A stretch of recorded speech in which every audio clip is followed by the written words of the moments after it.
মেয়েটির ইচ্ছে ছিল সে তার বার্থডে তার বয়ফ্রেন্ডের সাথে সমুদ্র তীরে সেলিব্রেট করবে। সেটা তার বয়ফ্রেন্ডকে জানানোর সাথে সাথেই সেই প্রেমিক যুগল এবং তার ফ্রেন্ডরা সমুদ্র তীরে চলে যায় বার্থডে সেলিব্রেট করার জন্য। কিন্তু হঠাৎ করেই সেখানে একটি মেয়ে খুন হয়। মেয়েটি কিভাবে খুন হলো, পুলিশ এসে ইনভেস্টিগেশন করতে শুরু করে। কিন্তু এই কেসটা এতটাই প্যাচালো ছিল, পুলিশ কোনোভাবেই এই কেসটার সমাধান করতে পারছিল না। অবশেষে কেসটা তুলে দেওয়া হয় একজন ডিটেকটিভের হাতে, আর সেই ডিটেকটিভ এই কেসটা নিয়ে ইনভেস্টিগেশন করতে শুরু করে। এরপরেই সাধারণ এই মার্ডার কেসটা থেকে ভয়ঙ্কর কিছু রহস্য বের হয়ে আসে, যেটা দেখে আপনার মাথা ঘুরে যেতে পারে। তো আজ এমনই একটি সাসপেন্স আর থ্রিলারে ভরা মুভি শ্রীকাকুলা শার্লক হোমস এক্সপ্লেন করতে যাচ্ছি, যেটা ২০২৪ সালে তামিল ভাষায় মুক্তি পেয়েছিল। তো hi guys, welcome to my channel. ফিল্মের গল্প, এমন নতুন আর অসাধারণ সব মুভি আর ওয়েব সিরিজের এক্সপ্লেনেশন বাংলায় দেখতে চাইলে চ্যানেলটিকে সাবস্ক্রাইব করে রাখতে পারেন। মুভিটি শুরু হয় ১৯৯১ সালের ২১শে মে। সময়টা ছিল ১২টা ৪৫ মিনিট বিশাখাপত্তনমে। বিশাখাপত্তনমের পুলিশ স্টেশনে তখন নীরবতার ছায়া। সব কনস্টেবলরা যার যার মতো বিশ্রাম নিচ্ছিল। তখনই হঠাৎ করেই একটি ফোন কল আসে, আর একজন কনস্টেবল ফোন কলটা ধরতেই সে চিৎকার করে ওঠে, কারণ রাজীব গান্ধী মারা গেছে। সেই পুলিশ স্টেশনের সিআই কনস্টেবলকে বলে, এটা তো আমি কল্পনাও করতে পারি না, কালকেই তো সে আমাদের মধ্যেই ছিল, আর হঠাৎ করে এভাবে তার মৃত্যু কিভাবে হলো। যাই হোক, যেটা হয়ে গেছে সেটা তো আমাদের মেনে নিতেই হবে।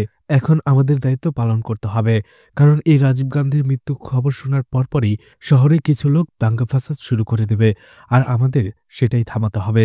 আজকে শহরের রাতে আমরা ভালো করে প্যাট্রোলিং করব, এটা বলে সিআই কয়েকজন কনস্টেবলকে নিয়ে সেখানে বের হয়ে পড়ে শহরে প্যাট্রোলিং করার জন্য।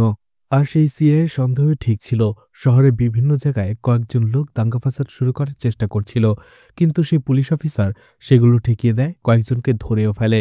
এদিকে একটি রোডের ভেতরে বিপরীত দিক থেকে বাইক চালিয়ে আসছিল, কিন্তু তারা একে অপরের সাথে অ্যাক্সিডেন্ট করে।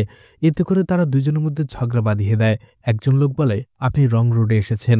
রাউডি টাইপের অন্য একজন লোক বলে, রাস্তা ছিল আমার, যেখান দিয়েছে আমি সেখান দিয়ে যাব, তাতে তোমার কি।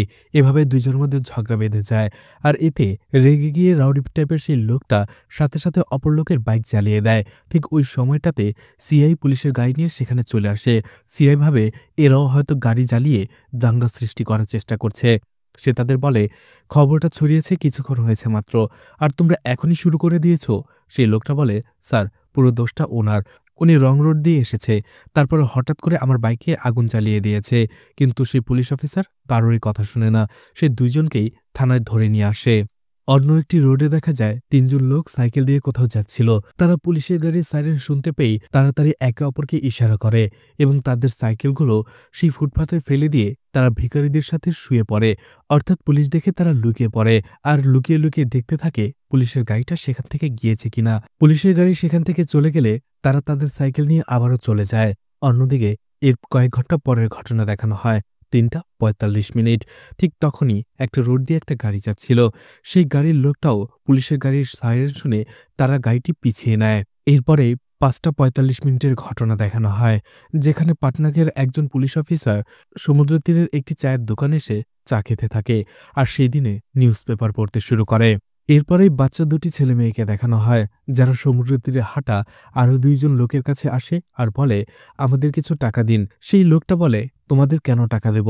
সেই ছোট্ট ছেলেটি বলে, আমার কাছে একটা জিনিস রয়েছে, সেটার বিনিময়ে আপনি আমাকে কিছু টাকা দিন, আমরা খাবার খাবো। সেই লোকটা বলে, কি আছে আমাকে দেখাও। ছোট্ট ছেলেটি তার হাতে থেকে একটি আংটি খুলে দেয়, যেটা ছিল স্বর্ণের একটি আংটি। লোকটা বলে, এই স্বর্ণের আংটি তুমি কোথায় পেলে? তখনই বাচ্চা ছেলেটি বলে, সেটা জেনে আপনার লাভ নেই, আপনি এর পরিবর্তে টাকা দিন।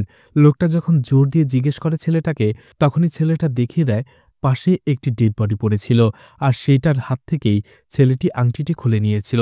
সাথে সাথেই পুলিশকে খবর দেওয়া হয়। দেখা যাচ্ছিল সমুদ্রের তীরে একটি মেয়ে ডেড বডি পড়েছিল। পুলিশ এবং সাংবাদিকরা সেখানে চলে আসে। রিপোর্টাররা সেখানে পুলিশকে দেখেই বিভিন্ন প্রশ্ন করতে থাকে, আর রিপোর্টাররা ইতোমধ্যে মেয়েটির নামও খুঁজে বের করে ফেলেছিল।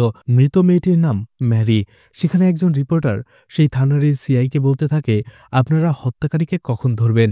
এতে সিআই এটা শুনে একটু হাসে আর বলে, মাত্রই তো আমরা ক্রাইম স্পটে আসলাম, লাশটা দেখি, ক্রাইম স্পটটা দেখি, ইনভেস্টিগেশন শুরু করি, তারপরে তো আমরা ধরব হত্যাকারীকে।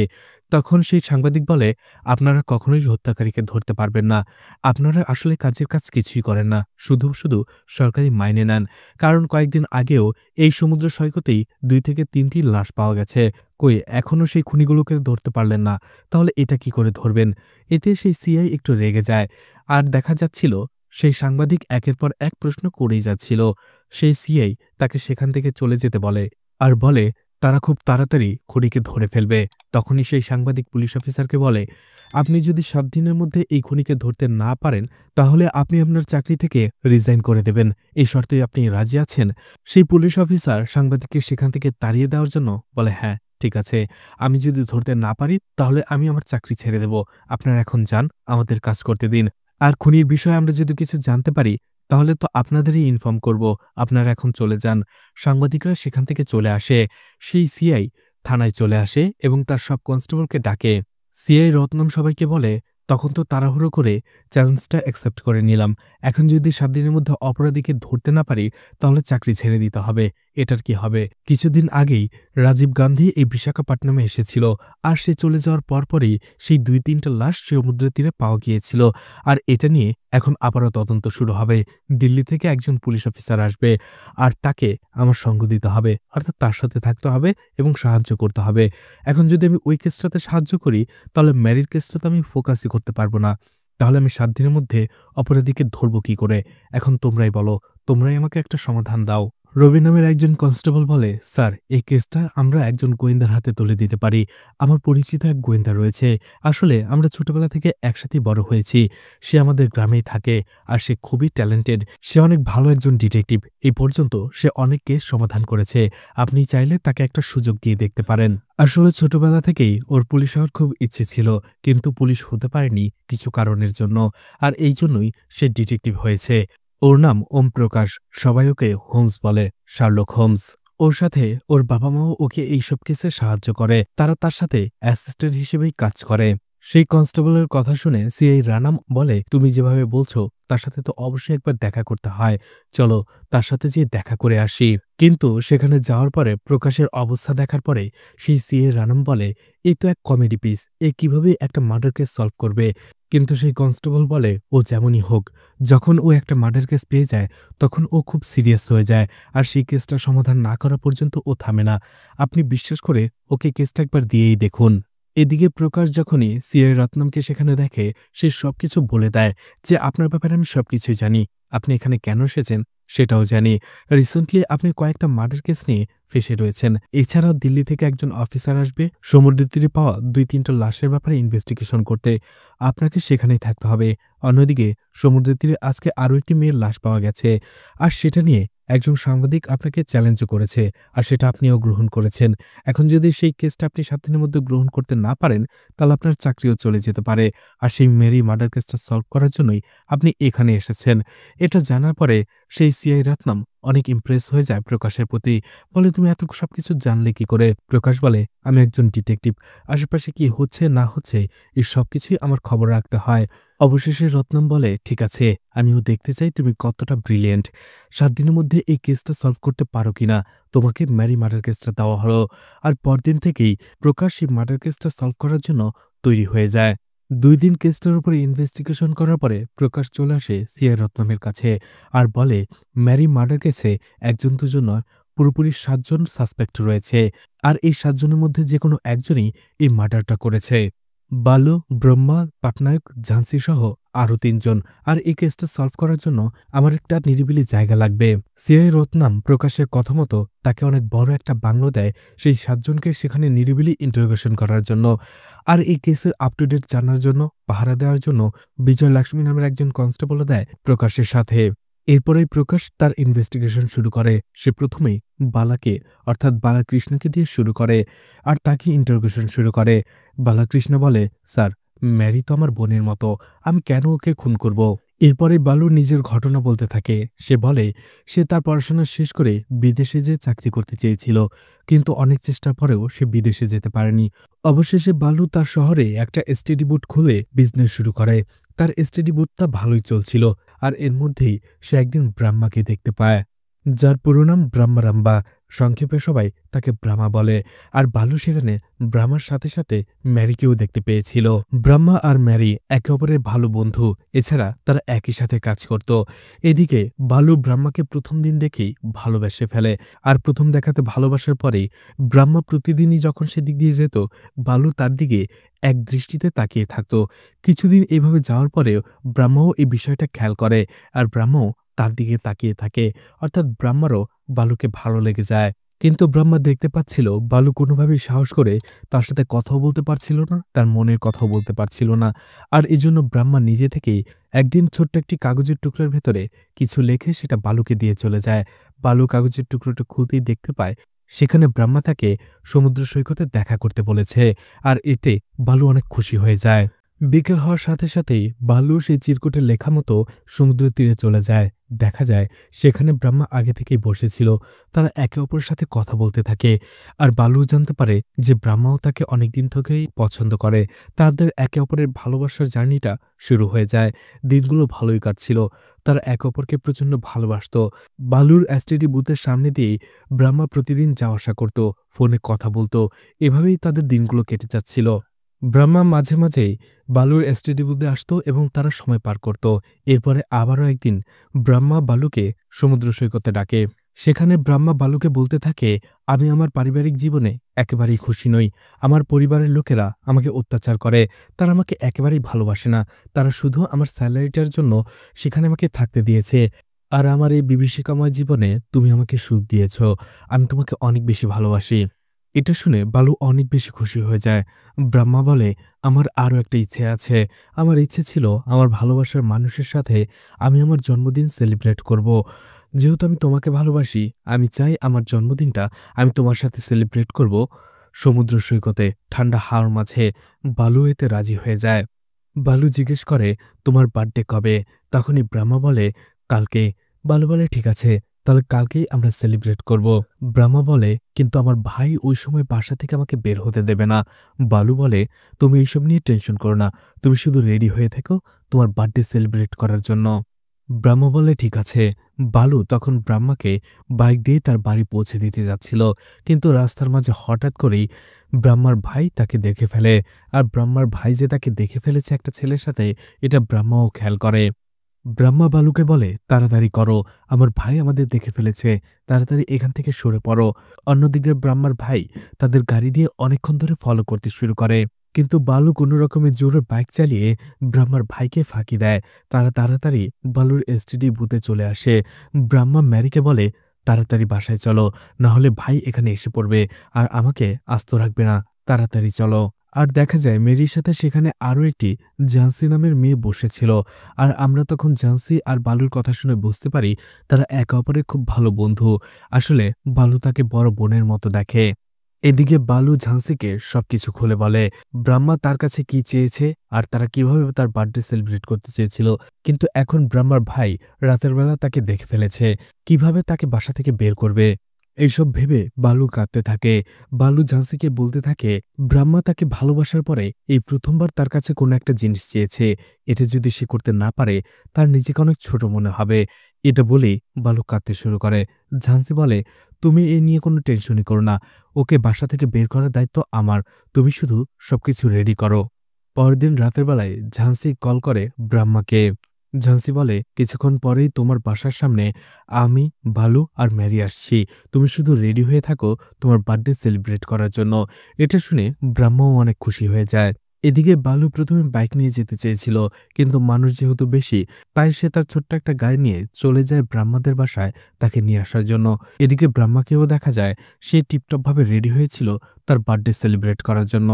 ব্রাহ্মা ঠিক যেভাবে চেয়েছিল ঠিক সেইভাবেই বালু এবং বাকিরা ব্রাহ্মার বার্থডে সেলিব্রেট করে। এটা দেখে ব্রাহ্মা অনেক খুশি হয়ে যায়, বিশেষ করে বালুর তার প্রতি ভালোবাসা দেখে। সেখানে তারা কিছুক্ষণ বার্থডে সেলিব্রেট করে, কেক কাটে। ব্রাহ্মা আর বালু যাতে একান্তে কিছুটা সময় কাটাতে পারে, এই জন্য ম্যারি এবং ঝান্সি তারা আলাদা হয়ে যায়। তারা একটু দূরে সরে যেয়ে কথা বলতে থাকে। অন্যদিকে বালু এবং ব্রাহ্মা তারা একসাথে বসে কথা বলতে থাকে। সেখানে তারা একান্তে কিছুক্ষণ কথা বলার পরেই একটা সময় তারা দুজনেই সেই ছোট্ট গাড়িটার ভেতরে চলে যায় কিছুটা অন্তরঙ্গ হওয়ার জন্য। যখনই তারা একে অপরকে কিস করতে যাবে ঠিক ওই সময়টাতেই তাদের চেহারার ভেতরে লাইট মারে ও পুলিশ অফিসার পাটনায়ক, কারণ সে তখন সেখানে চলে এসেছিল। সে তাদের গাড়ি থেকে নামতে বলে আর বলে, তোমরা এখন এত রাতে এখানে কি করছো? এই ধরনের কাজ করার জায়গা এটা নয়। তখনই বালু তাকে বারবার বোঝাতে থাকে, স্যার আসলে আমরা এখানে এসেছি শুধুমাত্র ব্রহ্মার বার্থডে সেলিব্রেট করার জন্য। কিন্তু পুলিশ অফিসার পাটনায়ক তাদের কোনো কথাই শুনছিল না। একটা সময় বালু বাধ্য হয়ে পুলিশ অফিসার পাটনায়ককে কিছু টাকা ঘুষ দেওয়ার চেষ্টা করে। এতে পুলিশ অফিসার পাটনায়ক আরও বেশি রেগে যায়। সে বালুকে চড় মেরে বসে আর বলে, বার্থডে সেলিব্রেট করা শুধুমাত্র একটা বাহানা। তোমরা এখানে আসলে নষ্টামি করতে এসেছ। অন্যদিকে সে ব্রাহ্মাকে বলে, তুমি একটা মেয়ে হয়ে এখানে এভাবে এসেছ, তোমার তো লজ্জা হওয়া উচিত। তখনই ঝান্সি সেখানে চিৎকার মেরে বসে। তারা তিনজনই দৌড়ে সেখানে চলে যায়। তখনই দেখা যায় ম্যারির মৃতর দেহটা সেখানে পড়ে রয়েছে। এটা দেখে পুলিশ অফিসার পাটনায়ক বলে, তুমি এটা কি করলে? মেয়েটিকে খুন কেন করলে?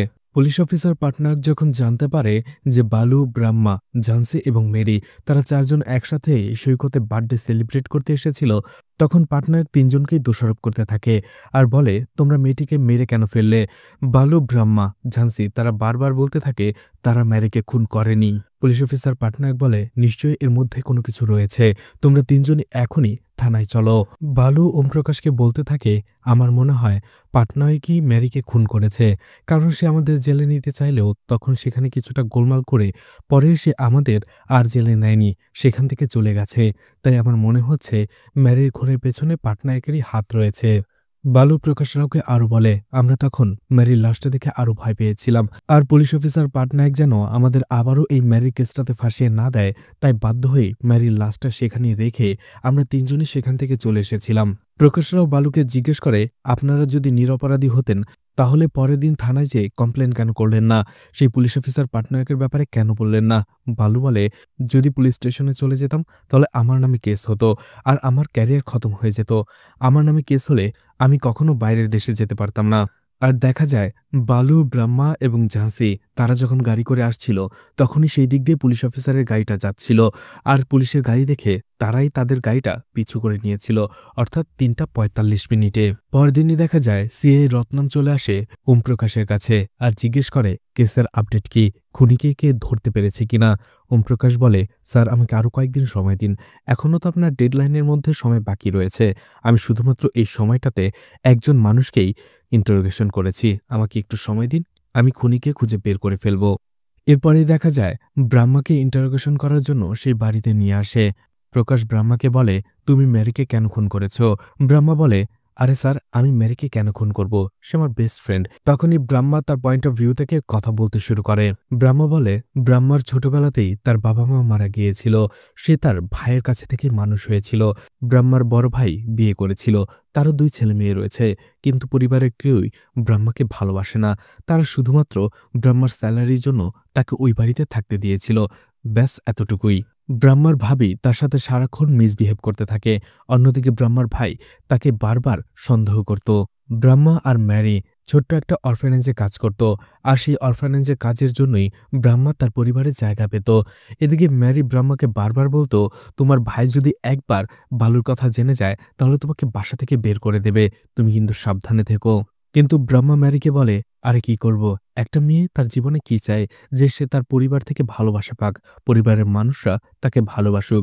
কিন্তু সেই ভালোবাসাটাই সে যদি পরিবার থেকে না পায় তাহলে সে আর কী বা করতে পারে?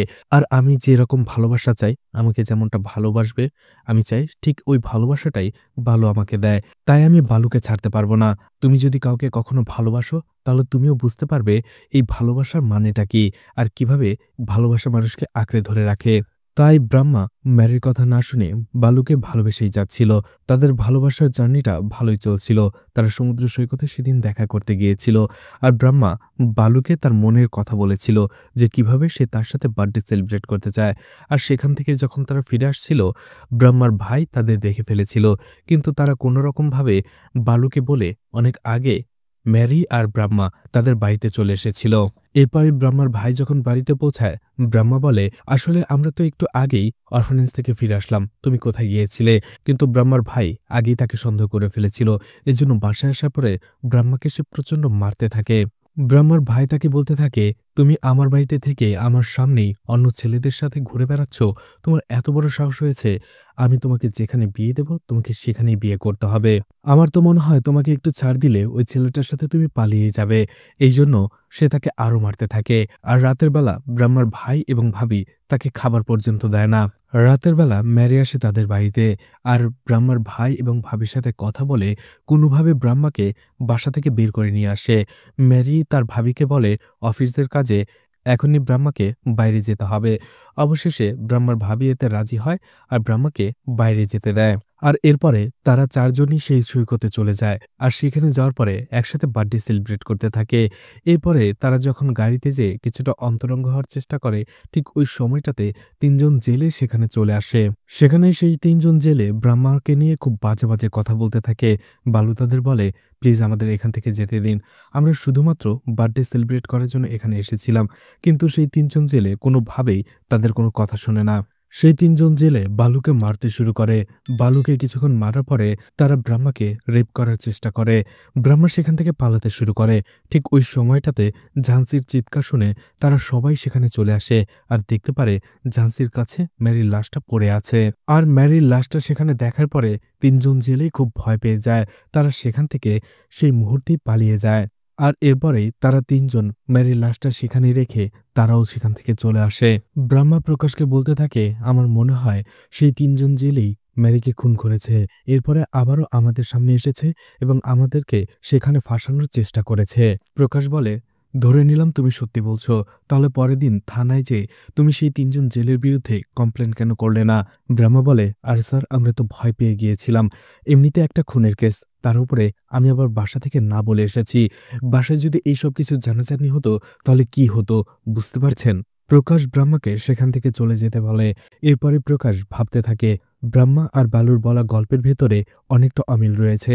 যেখানে ব্রহ্মা বলেছে তিনজন জেলে এসে তাদের ডিস্টার্ব করেছিল, অন্যদিকে বালু বলেছে অফিসার পাটনায়ক সেখানে এসে তাদের ডিস্টার্ব করেছে।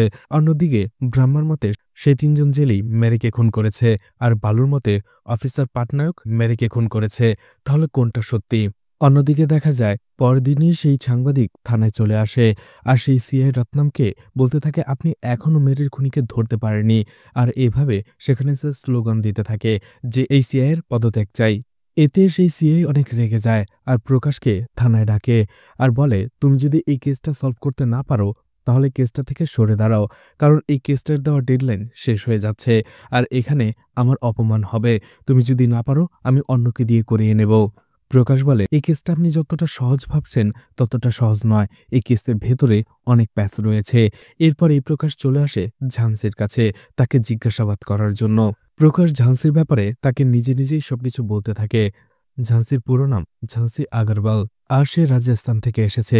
তার একবার বিয়ে হয়েছিল, কিন্তু তার একটা অ্যাফেয়ার থাকার কারণে সেই বিয়েটাও বেশি দিন টেকেনি, ডিভোর্স হয়ে গেছে। আর শকিং বিষয়টা হচ্ছে ঝান্সির অ্যাফেয়ারটা কোনো ছেলের সাথে নয়, একটি মেয়ের সাথে ছিল। আর এখানে ঝান্সি আসার পরে ঝান্সির চোখ পড়ে ম্যারির ওপরে। ঝান্সি দেখতে পায় ব্রহ্মা এবং ম্যারি সেই বালুর এসটিডি বুথে বিভিন্ন সময় যাওয়া আসা করে, সেখানে অপেক্ষা করে, গল্প করে। আর এই জন্যই ঝান্সি ম্যারির কাছাকাছি আসার জন্য বালুর সাথে বন্ধুত্ব করে নেয়, তাকে ছোট ভাই বানিয়ে নেয়। আর সেও সেই এসটিডি বুথে যাওয়া আসা করতে থাকে আর ম্যারির সাথে তার বন্ধুত্ব বানানোর চেষ্টা করে। আর ম্যারিকে যে সে পছন্দ করে এটা সে তার এক বান্ধবীকে বলে। ঝান্সির বান্ধবী সবকিছু শোনার পরে অবাক হয়ে যায় আর বলে, তোমার মাথা ঠিক আছে তো? তুমি কি বলছো? মেয়ে হয়ে একজন মেয়েকে কিভাবে পছন্দ করতে পারে? তুমি তো প্রকৃতির খিলাফে চলে যাচ্ছ, এগুলো করা ঠিক নয়। তখনই ঝান্সি বলে, সেটা আমি জানি না, কিন্তু আমার ভেতর থেকে আমি ম্যারিকে পছন্দ করি। আমার ভেতর থেকে আমি একজন মেয়ে হলেও বাইরেটা হয়তোবা অন্য কিছু, যেটা আমি তোমাকে বলে বোঝাতে পারবো না। আমি একটা কথাই জানি, সেটা হচ্ছে আমি ম্যারিকে পছন্দ করি। ঝান্সি ম্যারির কাছে আসতে থাকে, আর একটা সময় সুযোগ বুঝে ঝান্সি তার মনের কথা ম্যারিকে বলে দেয়। কিন্তু সবকিছু শোনার পরে ম্যারি বলে, ছি, আমি ওইরকম মেয়ে নই, তুমি এসব থেকে দূরে থাকো। তুমি কখনো ভেবো না আমি তোমার এসব কাজে সায় দেব। ঝান্সি ম্যারিকে বোঝানোর চেষ্টা করে, কিন্তু ম্যারি বলে, আপনি যদি আবার এমনটা করেন তাহলে আমি পুলিশের কাছে যেতে বাধ্য হব। ঝান্সি যতবারই ম্যারিকে বোঝানোর চেষ্টা করে ম্যারি কোনো কিছুতেই তার কথায় সায় দেয় না। ঝাঁসি যখন দেখে ম্যারি কোনোভাবেই রাজি হচ্ছিল না, বরং রেগে যাচ্ছিল, তখন ঝাঁসি বলে, আরে আমি তোমার সাথে মজা করলাম, দেখলাম তুমি এমন কিনা, আসলে আমিও এদের পছন্দ করি না, আমরা দুজনে শুধুমাত্র খুব ভালো একজন বন্ধু হয়ে থাকব। ম্যারি বলে, ঠিক আছে। সেই রাত্রেই ঝাঁসি যখন বালুর অ্যাস্টিটি বুথে আসে এবং বালুর কাছ থেকে ব্রহ্মা আর বালুর সমস্যার কথা জানতে পারে, তখনই সে সাথে সাথে প্ল্যান করে ফেলে আর বালুকে বলে তারা একসাথে সমুদ্র সৈকতে যাবে আর সেখানে একসাথে বার্থডে সেলিব্রেট করবে। এরপরে তোমরা তোমাদের মতো সময় কাটাবে, আমি আর ম্যারি দূরে বসে কথা বলবো। আসলে এই সুযোগটাই সে নিতে চাচ্ছিল, যাতে ম্যারিকে সে আবারও কনভিন্স করতে পারে তার সাথে রিলেশনে যাওয়ার জন্য। আর এই জন্যই সে ম্যারিকে ওখানে ডেকে নিয়ে গিয়েছিল। এরপরে তারা যখন সমুদ্র সৈকতে বার্থডে সেলিব্রেট করে, বালু আর ব্রাহ্মাকে একান্তে সময় কাটাতে দেওয়ার বাহানায় ম্যারি এবং ঝাঁসি আলাদা হয়ে যায়। কিন্তু তারপরও ম্যারি ঝাঁসিকে তেমন পাত্তা দিচ্ছিল না, সে নিজে নিজেই সুডুকু খেলছিল। অন্যদিকে ঝাঁসি বারবার সুযোগ খুঁজছিল ম্যারির সাথে কথা বলার। আর একটা সময় ঝাঁসি থাকতে না পেরে মেরিকে আবারও সেখানে প্রপোজ করে বসে, এমনকি তাকে গিফট দেওয়ার জন্য একটা রিংও নিয়ে আসে আর রিংটা তার হাতে পরিয়ে দেয় এবং তার হাতে কিসও করে। কিন্তু এই সব কিছুই মেরির খুব অদ্ভুত লাগে, বিরক্ত লাগে। সে ঝাঁসিকে সেখানে অপমান করে আর বলে এর থেকে বেশি কিছু করলে সে পুলিশের কাছে চলে যাবে। এতে ঝাঁসিও রেগে যায়, ম্যারি নিজের হাত ছাড়িয়ে সেখান থেকে চলে যেতে চাইবে, তখনই ঝাঁসি সেখানে ম্যারির গলার ভেতরে ছুরি দিয়ে আঘাত করে বসে আর ম্যারিকে মেরে ফেলে। প্রকাশ এই সবকিছুই এতক্ষণ ঝাঁসিকে বলছিল। প্রকাশ বলতে থাকে, তুমি নিশ্চয়ই ভাবছ তোমার এইসব কথা আমি কি করে জানলাম। প্রকাশ বলতে থাকে, আসলে আমি তোমার সেই বান্ধবীর সাথে দেখা করেছিলাম যে আমাকে বলেছিল তুমি একজন লেসবিয়ান। ঝাঁসি বলে, হ্যাঁ এটা সত্যি, আমি মেয়েদের পছন্দ করি, কিন্তু আপনি যেটা বলছেন যে আপনার গল্পে আমি ম্যারিকে খুন করেছি, এটা ঠিক নয়। এরপরে ঝাঁসি নিজের পয়েন্ট অফ ভিউ থেকে কি হয়েছিল সেটা বলতে থাকে। সেই রাতে আমি যখন ম্যারিকে রিং দিয়ে প্রপোজ করি, তার হাতে কিস করি, সে প্রচণ্ড রেগে যায়, আমাকে অপমান করতে থাকে। আমি যখন তার হাত ধরে টানাটানি করতে থাকি, তাকে জোর করে বোঝানোর চেষ্টা করি, সে রেগে গিয়ে আমার মাথায় আঘাত করে আর তাতে আমি সেখানে অজ্ঞান হয়ে যাই। কিন্তু যখন আমার জ্ঞান ফেরে, তখন আমি দেখতে পাই ম্যারির রক্তাক্ত দেহটা সেখানেই পড়েছিল। আর তখনই আমি চিৎকার করি। এরপরে ম্যারির লাশটা সমুদ্র সৈকতে রেখেই আমরা সেখান থেকে চলে আসি। তখনই সেখানে কনস্টেবল বিজয়লক্ষ্মী মেরির পোস্টমর্টম রিপোর্ট নিয়ে আসে। ওমপ্রকাশ যখনই পোস্টমর্টম রিপোর্টটা দেখতে পায়, সে দেখে ম্যারিকে কোনো মেয়ে খুন করেনি, বরং একজন লোক খুন করেছে। এছাড়া ম্যারির নখে কিছুটা ব্লাড স্যাম্পল পাওয়া গেছে, হয়তোবা সেই ব্লাডটা খুনিরই হতে পারে, যেটা পরীক্ষা করলে পাওয়া যেতে পারে যে কে আসল খুনি। তখন ওমপ্রকাশ ভাবতে থাকে, তার মানে ম্যারিকে খুন করেছে বালু পাটনায়ক অথবা সেই তিনজন জেলের যে কোনো একজন। এদিকে প্রকাশ অনেক সময় ধরেই খেয়াল করছিল যে সে বাংলোর সামনে মাস্ক পরা একজন লোক দাঁড়িয়েছিল, যে পুরো বাংলোটার উপরে নজর রাখছিল। প্রকাশ একটা সময় সেই লোকটাকে ধরার চেষ্টা করে, কিন্তু সেই লোকটা প্রকাশের হাত ফসকে সেখান থেকে পালিয়ে যায়। কিন্তু প্রকাশ এতে একটা জিনিস শিওর হয়ে যায় যে এই 5 জন ছাড়াও এই কেসের ভেতরে আরও কেউ রয়েছে। এরপরেই প্রকাশ চলে আসে অফিসার পাটনামের কাছে এবং জিজ্ঞেস করে মেরির সাথে তার কি শত্রুতা ছিল, কেন সে মেরিকে খুন করলো। অফিসার পাটনাম বলে, মেরিকে আমি চিন্তামি না, ওকে আমি কেন খুন করতে যাব। প্রকাশ পাটনায়কের সবকিছু খুলে বলতে থাকে যে পাটনায়কের ইতিহাস রয়েছে। পাটনায়ক শুধুমাত্র নামে একজন পুলিশ অফিসার, সে এই পর্যন্ত এরকম অনেক ছেলেমেয়েদের টর্চার করেছে, সেটার রেকর্ডও তার কাছে রয়েছে। পাটনায়ক বলতে থাকে, আমি কোনো ছেলেমেয়েদের টর্চার করি না, আমি ঘৃণা করি প্রেমিক প্রেমিকাদের। তখনই পাটনায়ক তার জীবনের একটা ঘটনা বলতে থাকে। তার এবং তার স্ত্রীর বাচ্চা কাচ্চা হচ্ছিল না, তারা নিঃসন্তান দম্পতি ছিল, আর এটাই ছিল তাদের অসুখী হওয়ার একমাত্র কারণ। এরপরেই তারা সিদ্ধান্ত নেয় তারা একটি বাচ্চা দত্তক নেবে। পাটনায়ক তার ভাইয়ের মেয়েকেই নিজের মেয়ে হিসেবে বড় করতে থাকে, অর্থাৎ দত্তক নেয়। তারা তাকে অনেক ভালোবেসে বড় করে তোলে। এরপরেই নিজের মেয়েকে যখন তারা বিয়ে দিতে যাবে, সেই মেয়েটি অন্য একজনকে ভালোবেসে তার সাথে পালিয়ে চলে যায়। আর এই বিষয়টা মেনে নিতে পারে না পাটনায়কের স্ত্রী, সে তখনই স্ট্রোক করে আর এরপর থেকেই সে প্যারালাইজড হয়ে গেছে। আর এরপর থেকেই কোথাও কোনো প্রেমিক প্রেমিকাকে দেখলেই আমি নিজেকে কন্ট্রোল করতে পারি না। এরপরে পাটনায়ক যখনই কোথাও কোনো প্রেমিক প্রেমিকাকে দেখত, তাদের টর্চার করত, বিভিন্নভাবে হুমকি ধামকি দিত, অপমান করত, সেটা যেখানেই হোক না কেন, রাস্তায়, পার্কে, যেখানেই। এতে বিরক্ত হয়ে পাটনামের হায়ার অফিসার তাকে কয়েকবার ওয়ার্নিংও দিয়েছিল এসব কিছু না করার জন্য, কিন্তু তারপরও পাটনাম যখন শোনেনি, তখন তাকে বাধ্য হয়ে সাসপেন্ড করে। আর সেই রাগেই সে যখন বিচে যেয়ে মদ খাচ্ছিল, তখন হঠাৎ করেই সেখানে সে বালু এবং ব্রাহ্মাকে দেখতে পায়, যারা গাড়ির ভেতরে ঘনিষ্ঠ হওয়ার চেষ্টা করছিল। আর এটা দেখে সে আরও বেশি রেগে যায়। তাদের আবারও একইভাবে অপমান অপদস্থ করতে থাকে। ঠিক ওই সময়ে তারা ঝান্সির চিৎকার শুনতে পায়, আর চিৎকার শুনেই সেখানে গেলে তারা ম্যারির লাশটা দেখতে পায়। এরপরে পাটনায়ক তিনজনকে হুমকি দেয় পুলিশ স্টেশনে নিয়ে যাবে, কিন্তু সে তো সাসপেন্ড ছিল, এজন্য এ ধরনের কিছুই করতে পারে না। কিন্তু তারপরও ম্যারের মার্ডার কেসটা নিয়ে যখন সে পুলিশের কাছে বলতে যাবে, পেছন থেকে কেউ তাকে মাথায় আঘাত করেছিল, সে অজ্ঞান হয়ে গিয়েছিল। এরপরেই যখন তার জ্ঞান ফিরে, সে দেখতে পায় সেখানে কেউ নেই। এরপরেই সকাল ভোর হতেই সেই চায়ের দোকানে যেয়ে সে চা খেতে থাকে। এরপরে পাটনায়ক তার বাসায় চলে এসেছিল, কারণ তার স্ত্রীর সেবা যত্ন করতে হবে, কারণ তার অসুস্থ স্ত্রী বাসায় একাই থাকত। পাটনায়কের এসব কথা শোনার পরে প্রকাশ আরও কনফিউজড হয়ে যায়। প্রকাশ শুধু ভাবতে থাকে আসলে কে সত্যি বলছে। এরপরে প্রকাশ সেই তিনজন জেলেকে নিয়ে আসে ইন্টারোগেশন করার জন্য। এতে সেই তিনজন জেলে খুবই ভয় পেয়ে যায়, তারা খুব নার্ভাস ছিল। যখনই তারা ম্যারির মার্ডার কেসটা নিয়ে প্রকাশ তাদের জিজ্ঞেস করে, তখনই সেই তিনজন বলে, স্যার, আমরা একদিন মদ খেয়ে বিচে হারছিলাম, তখনই দুইজন ছেলে মেয়েকে দেখতে পাই, সেখানে তারা ঘনিষ্ঠ অবস্থায় ছিল, আর এটা দেখে তাদেরকে আমরা সেখানেই ধরে ফেলি। আমাদেরও তখন কিছুটা মুড ছিল, এই জন্য সেই ছেলেটাকে সেখানে মারধর করে মেয়েটাকে আমরা সেখানেই রেপ করি। এটা শুনে প্রকাশ অবাক হয়ে যায়। সে ভাবতে থাকে এসেছিল ম্যারির মার্ডার কেস সলভ করার জন্য, কিন্তু এখানে আসার পরে আরও একটা কেসের সমাধান হয়ে গেল। প্রকাশ বলে যাই হোক। এরপরে প্রকাশ সেই তিনজন জেলেকে সেই রাতের ঘটনা বলতে থাকে, ব্রাহ্মা, বালু এবং ঝান্সি আর ম্যারির ব্যাপারে। এরপরে সেই জেলেরা বলতে থাকে, হ্যাঁ, তারা তিনজনই মদ খেয়ে সেই দিন বিচে আবারও হাঁটছিল। হঠাৎ করে তারা সেখানে একটা লাল রঙের মারুতি গাড়ি দেখতে পায়, কিন্তু সেই গাড়ির ভেতরে কেউ ছিল না। তারা খুঁজে দেখেছে। ঠিক তখনই সেখানে একটু দূরেই একটি মেয়ের চিৎকারের আওয়াজ শুনতে পায়। তারা সেখানেই চলে যায় আর দেখতে পায় বালু, ঝান্সি এবং ব্রাহ্মা সেখানে দাঁড়িয়ে রয়েছে, আর ম্যারির ডেড বডিটা সেখানেই পড়েছিল। এতে তারা অনেক ভয় পেয়ে গিয়েছিল, এই জন্য দৌড়ে সেখান থেকে পালিয়ে আসে। এরপরে তারা তিনটা সাইকেল নিয়ে যার যার বাড়ির উদ্দেশ্যে রওনা হয়, কিন্তু মাঝ রাস্তায় পুলিশ দেখার পরে তারা ওইভাবে লুকিয়ে পড়েছিল। প্রকাশ তিন জেলের আলাদা আলাদা বয়ান নেয়, আর বয়ানটা একই রকম ছিল। প্রকাশ বুঝতে পারে জেলেরা সত্যি বলছে। এইসব শোনার পরে সে আরও বেশি কনফিউজড হয়ে যায়। সেই জেলেরা তো অন্য একটি মেয়েকে রেপ করেছিল, তাহলে ম্যারিকে কে খুন করলো? এদিকে সেই সিআই প্রচণ্ড রেগেছিল, কারণ প্রকাশ এখনও খুনের কেসটা সমাধান করতে পারেনি। সে তাকে থানায় ডাকে আর বলে, তোমাকে এখনই এই কেসটা থেকে সরে দাঁড়াতে হবে।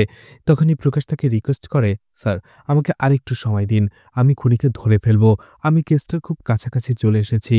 কিন্তু সিআই রত্নম অনেক রেগেছিল। সে প্রকাশকে অপমান করে সেখান থেকে তাড়িয়ে দেয় আর বলে, এই কেসটা আমি অন্য কাউকে দেব, না পারলে নিজেই সলভ করব। এভাবে অপমান করে তাকে তাড়িয়ে দেয়।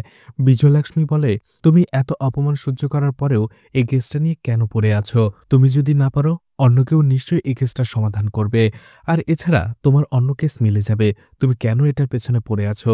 তখন প্রকাশ নিজের গল্প বলতে থাকে। প্রকাশের এই কেসটা নেওয়ার অন্য একটা কারণ ছিল। প্রকাশের জন্ম খুব ছোট্ট একটা গ্রামের। সেই গ্রামটা যেমন ছোট্ট ছিল, ছোট ছোট আবাদি জমি ছিল, আবাদি জমিগুলোও ছোট ছোট, তাদের আয় রোজগারও ছোট ছোট।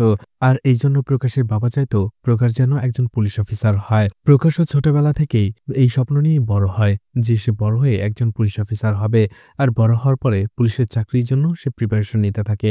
আর এর জন্য সে শহরে আসে, শহরে থেকেই পড়াশোনা করে। ছুটির দিনগুলোতে সে তার মা বাবার সাথে সময় কাটায়। আর যখন সে আবারও শহরে চলে আসে, প্রকাশের বাবা মা সেই গ্রামেই ছোটখাটো কাজ করে নিজেদের আয় রোজগার করত। প্রকাশ ইতোমধ্যে কয়েকবার পরীক্ষা দিয়ে ফেলেছে, কিন্তু তারপরেও পুলিশের চাকরি তার হয়নি। কিন্তু এবার সে আরও বেশি করে পড়াশোনা করছে। কিন্তু হঠাৎ করে একদিন খবর আসে এবারও তার পুলিশের চাকরিটা হয়নি। এতে প্রকাশ একেবারেই ভেঙে পড়ে, কারণ তার কাছে আর কোনো সুযোগ নেই, তার বয়স পেরিয়ে গেছে। সে ভাবতে থাকে তার এই মুখটা সে তার বাবা মাকে কি করে দেখাবে। অনেক ভাবার পরে সে যখন গ্রামে চলে আসে যে তার বাবা মাকে বলবে তার পুলিশের চাকরিটা হয়নি, সে দেখে সমুদ্র সৈকতে তার বাবা মার লাশটা পড়ে আছে। অর্থাৎ এতক্ষণ আমরা প্রকাশের সাথে যে তার মা বাবাকে দেখতাম সেটা ছিল প্রকাশের শুধুমাত্র একটা ইমাজিনেশন। প্রকাশের বাবা মা তো সেই আগেই মারা গেছে। প্রকাশ বলতে থাকে, যে সমুদ্রে বেঁচে ম্যারির লাশটা পাওয়া গেছে, ঠিক ওই একই সমুদ্রে বেঁচে প্রকাশের বাবা মার লাশটাও পাওয়া গেছে। প্রকাশ মনে মনে ভাবছিল তার বাবা মা ইচ্ছে করে মারা যায়নি বা সুইসাইড করেনি, নিশ্চয়ই কেউ তাদের খুন করেছে। সে সেই খুনিদের খুঁজে বের করার চেষ্টা করছিল। ঠিক ওই সময়টাতেই ম্যারির কেসটা তার হাতে আসে।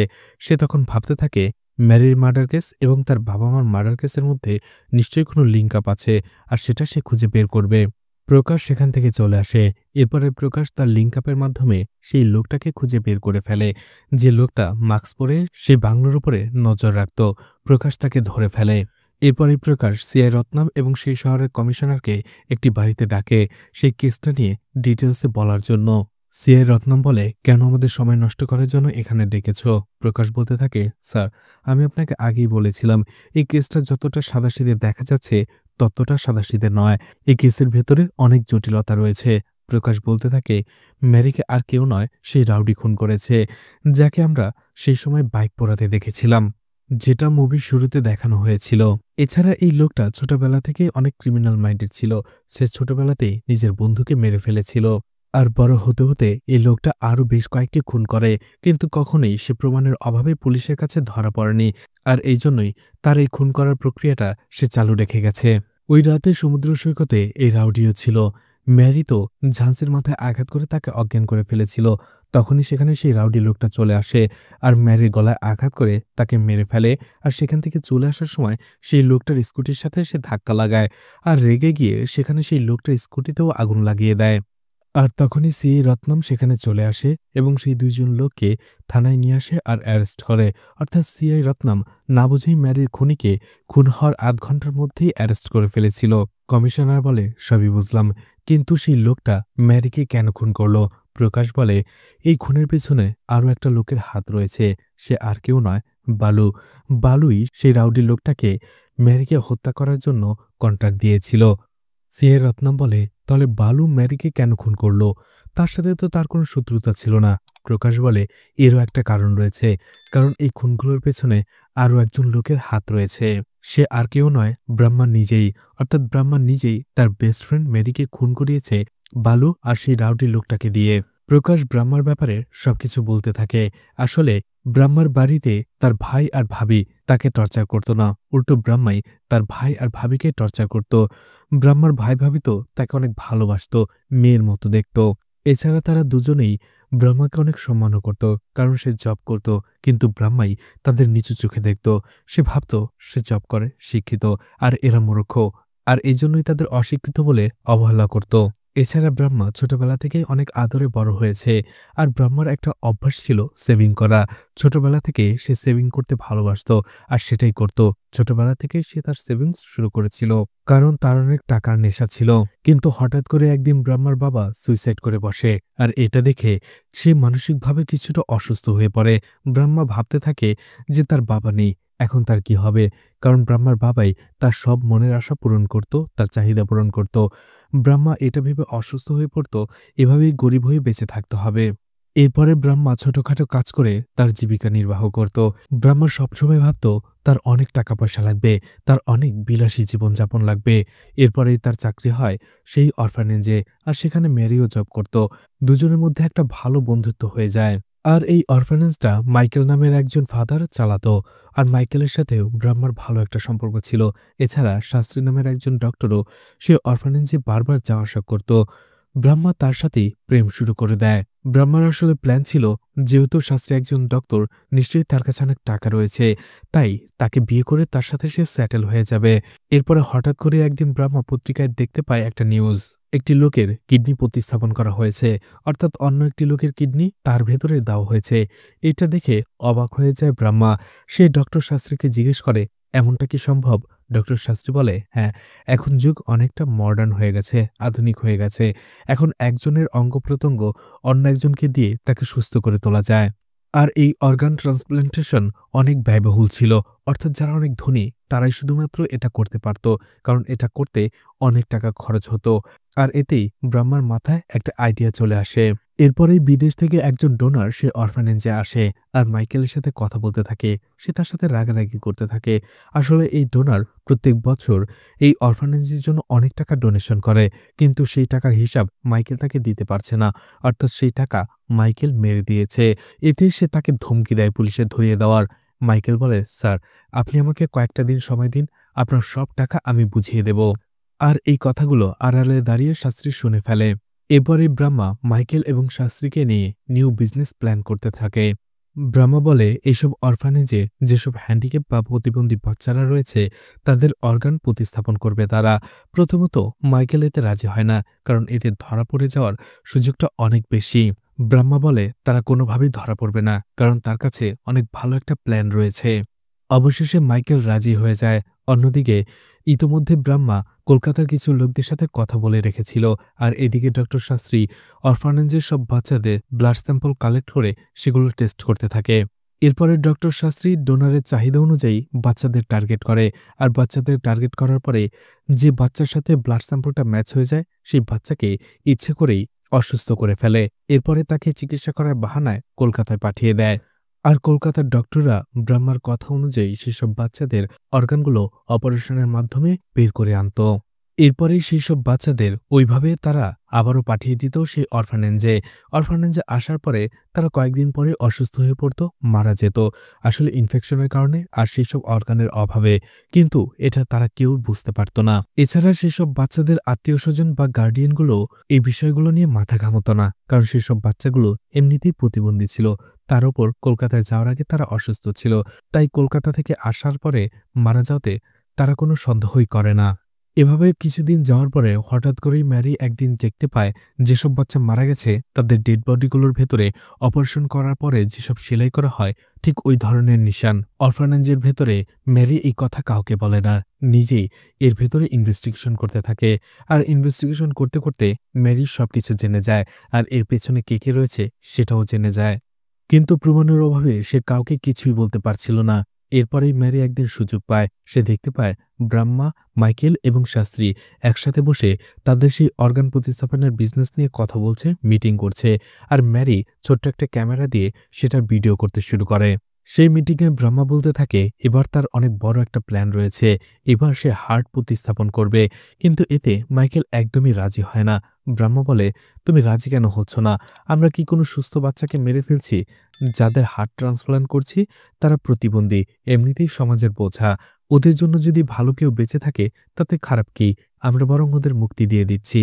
আর এদের অর্গানের মাধ্যমে যদি ভালো কেউ বেঁচে থাকে তারা দেশের অনেক কাজে আসবে, তারা দেশের নাম উজ্জ্বল করতে পারবে। কিন্তু এরা শুধু দেশের বোঝাই বাড়াবে, তাই আমরা দেশের বোঝা কমাচ্ছি। এটা এক হিসেবে ভালো কাজ। কিন্তু মাইকেল তারপরও রাজি হয় না, আর শাস্ত্রীও ভয় পেতে থাকে। তখনই ব্রহ্মা বলে, ঠিক আছে, তোমাদের কিছুই করতে হবে না, যা করার আমিই করব। এদিকে ম্যারি সব প্রমাণ জোগাড় করে পুলিশ স্টেশনে সেই সিআই রত্নমের কাছে আসে। কিন্তু রত্নম তার কোনো কথাই শোনে না, কারণ সিআই রত্নম তখন অনেক ব্যস্ত ছিল, কারণ তার দু একদিন পরেই সেই রাজীব গান্ধী সেখানে আসছিল। আর এদিকে ব্রহ্মাও জানতে পেরে যায় যে ম্যারি তাদের ব্যাপারে সবকিছু জানে, এমনকি সে পুলিশ স্টেশনেও গিয়েছিল। আর ম্যারিকে তার পথ থেকে সরিয়ে দেওয়ার জন্য একটা মাস্টার প্ল্যান তৈরি করে ফেলে সে। ব্রহ্মা আসলে অনেকদিন থেকেই খেয়াল করেছিল যে বালু তার উপরে ফিদা হয়ে আছে, আর সেই সুযোগটাই ব্রহ্মা কাজে লাগায়। সেও একটু অভিনয় করে বালুর সাথে যে সে তাকে ভালোবাসে।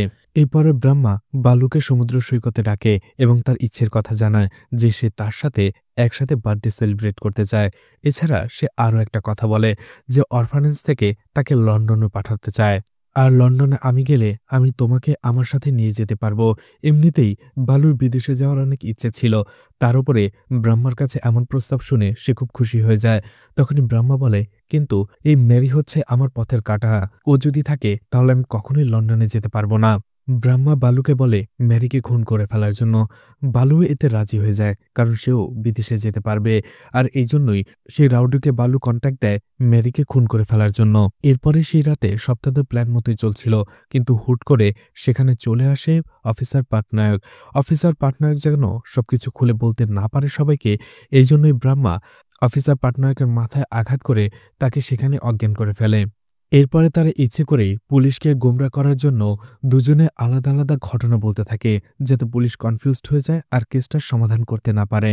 তখনই কনস্টেবল এইসব শুনে অবাক হয়ে যায়, আর প্রকাশকে বলে, তুমি এই কেসটা কিভাবে সমাধান করলে? খুনিকে কিভাবে ধরতে পারলে? প্রকাশ বলে, যখনই কেসটা ইনভেস্টিগেশন করছিলাম সেই সমুদ্র সৈকতে, অর্থাৎ ম্যারির লাশটা যেখানে পাওয়া গেছে তার আশেপাশেই আমি একটি ম্যাগাজিন খুঁজে পাই। আর মারা যাবার আগে ম্যারি সেই ম্যাগাজিনের ভেতরে সুডুকু খেলছিল।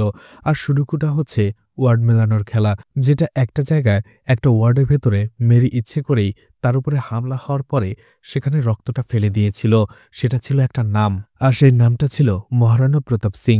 প্রকাশ মহারাণা প্রতাপ সিংয়ের নামটা নিয়ে ইনভেস্টিগেশন শুরু করে।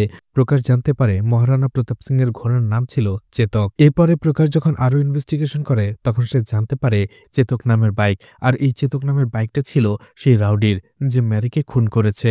সেই বাইকটা সার্চ করার পরে প্রকাশ সেখানে কিছু এভিডেন্স পায়, আর সেই এভিডেন্সের সূত্র ধরেই সে জানতে পারে এই রাউডুকে কন্ট্যাক্ট দিয়েছিল বালুই ম্যারিকে খুন করার জন্য। আর বালুর ব্যাপারে ইনভেস্টিগেশন করার পরে তার সামনে আসে ব্রহ্মা, আর ব্রহ্মার পুরো কাহিনী সে ইনভেস্টিগেশন করার পরে জানতে পারে ম্যারিকে খুন করার আসল রহস্য। কিন্তু এই খুনের পেছনে আরও একজন লোকের হাত রয়েছে, সে হচ্ছে সিআই রত্নামের আরও একজন কনস্টেবল, যে সেই দিন ম্যারি যে থানায় এসেছিল সেটা ব্রহ্মাকে জানিয়েছিল। এই কথা জানার পরে সেখানে সবাই হতবাক হয়ে যায়, কিভাবে একটা মেয়ে টাকার জন্য এতটা নিচে নামতে পারে। এরপরে প্রকাশ বলে তার বাবা মাকে যে খুন করেছে সেও আর কেউ নয়, ব্রহ্মাই। আসলে প্রকাশের বাবা মা কাজের জন্য এই অরফানেজে এসেছিল, আর সেখানে তারা ছোটখাটো কাজ করছিল। কিন্তু কাজ করতে করতে একটা সময় তারা মাইকেল আর ব্রহ্মার সব কথা শুনে ফেলে, যে তারা মাইকেল আর ব্রহ্মা মিলে এই অরফানেজের প্রতিবন্ধী শিশুদের সাথে তারাকে নির্মম অত্যাচার করছে। প্রকাশের বাবা মা এরপরে নিজেদের মধ্যে কথা বলছিল, তারা বলছিল তারা পুলিশের কাছে যাবে এবং সবকিছু সবাইকে জানিয়ে দেবে। তখনই তাদের কথা শুনিয়ে ফেলে ব্রহ্মা, আর ব্রহ্মা এরপরে তাদের সাথে কথা বলতে থাকে, তাদের দুজনকে ইমোশনালি ব্ল্যাকমেল করে তাদের সেই সি বিচে নিয়ে যায়, আর সেখানেই তাদের মার্ডার করে। ব্রহ্মা তাদেরকেও সেই সি বিচে নিয়ে গিয়েছিল বার্থডে পালন করার কথা বলে, আর সেখানেই তাদেরকে মেরে ফেলে তারা। আসলে প্রকাশের বাবা মা যেখানে খুন হয়েছে তার আশেপাশে প্রকাশ একটি কেকের বক্স দেখতে পেয়েছিল, ঠিক একই রকম বক্স বা প্যাকেট সে দেখতে পেয়েছিল ম্যারির ক্রাইম স্পটের আশেপাশে। আর এটা দেখার পরেই প্রকাশের মনে হতে থাকে এই দুইটা কেসের মধ্যে কোনো সম্পর্ক রয়েছে, আর এরপরেই চলে আসে সেই অরফানেজ। আর এভাবেই প্রকাশ এই মার্ডার কেসটা সলভ করে ফেলে। আর এখানেই মুভিটি শেষ হয়ে যায়। তো মুভিটা আপনাদের কেমন লেগেছে কমেন্ট করে জানাতে পারেন। ভিডিওটি ভালো লাগলে লাইক কমেন্ট শেয়ার করে পাশে থাকতে পারেন। এছাড়া ভিডিওটি ভালো লাগলে চ্যানেলটিকে সাবস্ক্রাইব করে রাখতে পারেন, আর নতুন ভিডিওর নোটিফিকেশন পেতে চাইলে বেল বাটনটি অন করে রাখতে পারেন। এছাড়া আমার ফেসবুক পেজ এবং ইনস্টাগ্রাম আইডিটি ফলো দিয়ে রাখতে পারেন, যে কোনো প্রয়োজনে সেখান থেকে আমার সাথে কন্ট্যাক্ট করতে পারেন। ভিডিওটি এতক্ষণ ধৈর্য ধরে দেখার জন্য ধন্যবাদ। পুরো ভিডিওতে কোথাও কোনো ভুল হলে ক্ষমাস্বরূপ দৃষ্টিতে দেখবেন আশা করি।